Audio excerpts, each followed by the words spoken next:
ஓம் முருகா வெற்றிவேல் முருகா. வேலுண்டு வினையில்லை, மயிலுண்டு பயமில்லை. என் அன்பு தங்கமே, உன்னுடைய வாழ்க்கை துணையை எதிர்பார்த்து காத்து கொண்டிருக்கின்றாயா? உன்னுடைய வாழ்க்கை துணை இன்று உன்னை தேடி வரப்போகின்றார். வரும்பொழுது ஒருவரை அழைத்து கொண்டு வருவார். யார் அவர் என்று கேட்கின்றாயா? உன்னிடத்தில் முழுமையாக கூறவே உன் அப்பா நான் வந்துள்ளேன். இதை பொறுமையாகவும் கவனமாகவும் கேள் தங்கமே. நீண்ட நாட்களாக அவரை எதிர்பார்த்து காத்து கொண்டிருக்கின்றாய். எப்பொழுது என்னை பார்க்க வருவார், எப்பொழுது நான் அவரை சந்திக்கும் அந்த அழகிய தருணம் என் வாழ்க்கையில் வரும் என்று ஏங்கி தவித்து காத்து கொண்டிருக்கின்றாய்.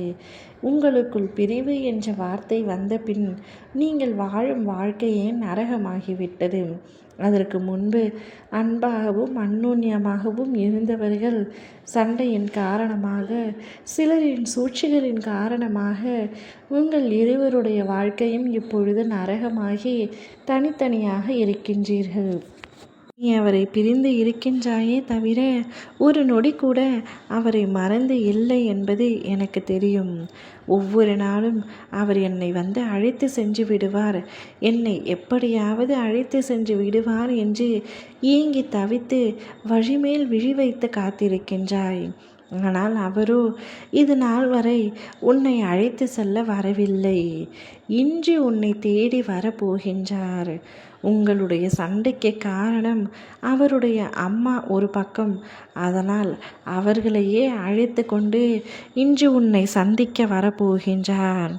அவருடைய அம்மா உன்னிடத்தில் அதிகமாக பேசாமல் இருந்தாலும், ஆனால் இந்த விஷயத்தில் அவர் நினைக்கும் கருத்து சரிதான். நீங்கள் இருவரும் ஒற்றுமையாகத்தான் வாழ வேண்டும், ஒன்றாகத்தான் இருக்க வேண்டும் என்று நினைக்கின்றார்.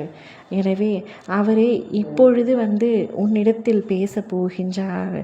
அவரும் அவருடைய அம்மாவும் வந்து உங்கள் வீட்டில் சமாதானம் பேசி உன்னை அழைத்து செல்ல போகின்றார்கள். இன்று உன் வாழ்க்கையில் மிகவும் சந்தோஷமான நிகழ்வுகள் நடக்கப் போகின்றது. நடக்கும் நிகழ்வுகள் உன் மனதை மிகவும் உற்சாகப்படுத்தும். நீ உன் துணையுடன் சேரப் போகின்றாய். நீ எதிர்பார்த்தது நடக்கப் போகின்றது. உன்னுடைய நீண்ட நாள் போராட்டத்திற்கு இன்று விடை கிடைக்கப் போகின்றது. நீ அவருடன் இணைந்து ஒன்றாக வாழ வேண்டும் என்று தானே ஆசைப்பட்டாய். அப்பா நான் அவருடைய மனதை முழுமையாக மாற்றிவிட்டேன். அதனால்தான் அவர் தான் செய்த தவறை உணர்ந்து உன்னிடம் மன்னிப்பு கேட்டு உன்னை அழைத்து செல்ல வந்திருக்கின்றார். அவரை ஏற்றுக்கொண்டு மன மகிழ்ச்சியோடு இந்த வாழ்க்கையை வாழ ஆரம்பித்தாங்கமே. அவர் உனக்கானவர். சண்டைகள் பல வந்தாலும் அவரை ஒருபொழுதும் நீ விட்டு கொடுக்காதே. அவரும் இனிமேல் உன்னை விட்டு கொடுக்க மாட்டார். கணவன் மனைவி என்றால் சண்டைகள் வரத்தான் செய்யும். ஆனால் அதற்கு பிரிவு நிரந்தரமானது அல்ல. பிரிவு உங்களுக்கு சந்தோஷத்தை தருவதற்காகவும் அல்ல. இந்த வாழ்க்கையை நரகமாக்கிவிடும். வாழும் பொழுதே அனுசரித்து ஒன்றாக மகிழ்ச்சியாக வாழ பழகிக்கொள்.